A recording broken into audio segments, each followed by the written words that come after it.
Parce qu'on a dit il y a des appuis. Si j'ai des appuis, je ne suis pas arrêté 3 ans et demi. Hein. Si j'ai des appuis, je suis comme dit Roupeau, qui est pédophile ou comme l'autre. Le truc est arrêté directement à l'entrée. Hein, parce qu'en Belgique, moi je peux vous dire quand on est ministre, on s'est arrêté un dossier dès le départ. Non, monsieur Nioul, juste une petite question pour rester dans le truc, pour que ce soit bien clair pour nous, parce que c'est quand même moins clair que pour les journalistes belges. Donc le jeudi, donc vous êtes resté, et le vendredi, vous avez fait quoi avec Van der Elst? C'est dans mon bouquin. Voilà. Non, vous ne cassez pas la tête. Oui, toutes les heures sont marquées et tout ce que j'ai fait. Et ça a aussi été prouvé. Et les gens m'ont reconnu derrière la vitre. C'est-à-dire que le vendredi matin, Michel Van der Elst vient me chercher à 10 heures, je crois, 10h30. On a un rendez-vous à son cabinet avec les brasseurs parce qu'on va reprendre l'établissement. C'est noté. Je vous l'ai mis parce que je vous ai donné ce bouquin, parce que vous allez pouvoir un peu cogiter là-dessus. Je crois que c'est intéressant aussi. À 11h, on a rendez-vous. À midi, on téléphone à la commune, parce que comme on veut reprendre l'établissement à XL, on téléphone à la commune pour avoir un plan de secteur. Donc pour voir, parce qu'il va y avoir des travaux sur la place. On a rendez-vous à midi 15 avec M. Hubert. De la commune, qui me reconnaît et qui dit que oui, ils sont venus. Alors, après ça, nous allons manger à un restaurant en face de la commune, où le garçon me reconnaît. Et il dit aussi, oui. À 14h, Michel a un rendez-vous à son cabinet, et là, il me dépose dans un établissement qui s'appelle le Bistouri, et là, la patronne dit, parce qu'on lui présente la photo, hein, je ne connais pas ce monsieur, je ne l'ai pas vu.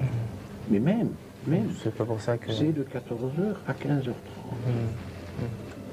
Donc, même si à 14h, je pars chez Paris, il faut 2 heures pour être là-bas, je ne sais pas être là. Et en plus, le 9, n'oublions pas une chose, c'est que le n'est pas là à 14h, puisqu'il est en panne à jeudi.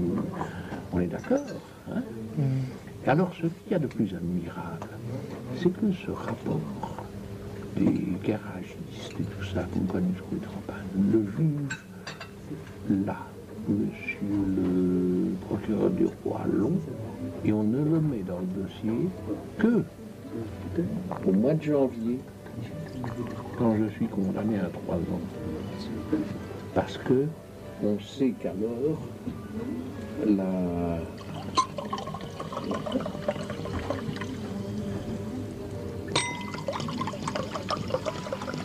Merci. On sait qu'alors la Chambre du Conseil n'a plus tout ça comme argument et va me relâcher. Donc, on me fait d'abord condamner à Bruxelles et puis on dépose enfin ces pièces 4 mois après. Et Frédéric malheureusement pour l'instant il rentre de Luxembourg et demain il est à Paris, je crois qu'il est à Paris. Il est furieux parce qu'il dit c'est impensable qu'on retienne des pièces qui sont pièces à décharge pendant 4 mois.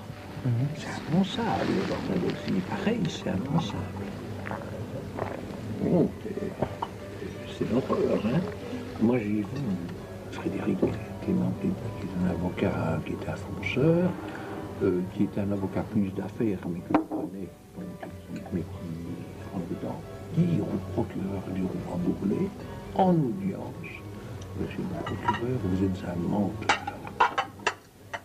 Et il dit, jusqu'aujourd'hui, mon bâtonnier, il a dit il y a 2 ans, 3 ans, et il dit jusqu'aujourd'hui, mon bâtonnier n'a pas été saisi de l'affaire.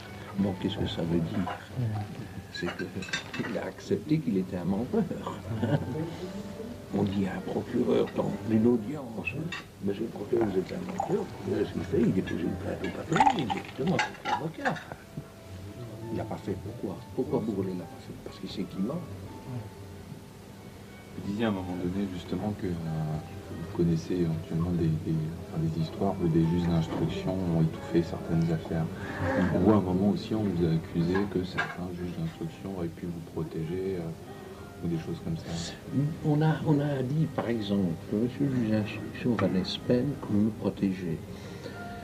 Parce que dans l'histoire de la champignonnière, hein, non. Van Espen, au contraire, je le dis dans mon livre, d'ailleurs je l'écris en toutes lettres, Van Espen, au contraire, a été contre moi.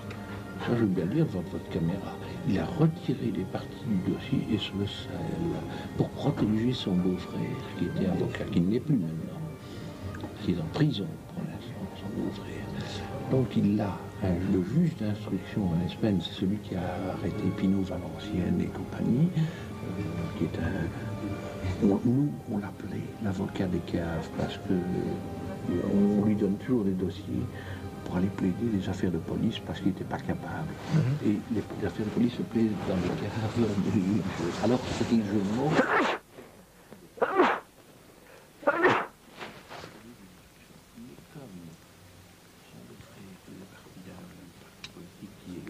Donc l'aile droite de la régie, et qu'il était ami intime avec Van den Winans, que vous connaissez peut-être. C'est Van den Winans qui a nommé Van Espen comme juge d'instruction. Et à partir de ce jour-là, Van Espen en a voulu au monde entier de ceux qui gagnent de l'argent et a commencé à rentrer. Merci. Il a commencé à... Et Van Espen n'est pas le problème. Moi, je vais bien le dire demain. Il a triché, il a dans le dossier Sahel, il a repris les pièces, etc. Alors on dit que Van Espen me protège, mais c'est pas vrai, moi je l'attaque. Van Espen ne m'a jamais protégé. Jamais. Au contraire, que du contraire. En revanche, il y a beaucoup de rumeurs qui disent il y a beaucoup de gens qui ont peur parce que vous avez le bras long. Moi je dis, Nioul, s'il avait le bras long, il n'aurait pas fait 3 ans, 8 mois et 10 jours de prison en étant pour une affaire de finance, condamné à 4 ans et étant primaire. Il n'aurait pas fait 3 ans, 8 mois et 10 jours. Donc vous n'avez pas le bras long. Donc vous n'avez pas le bras long. Excusez-moi, si j'avais le bras long, je vais vous dire la vérité. Je connais des tas de ministres. J'ai partousé avec des ministres. Mais les ministres, comme les choses, quand vous avez une merde, ils ne vous connaissent plus.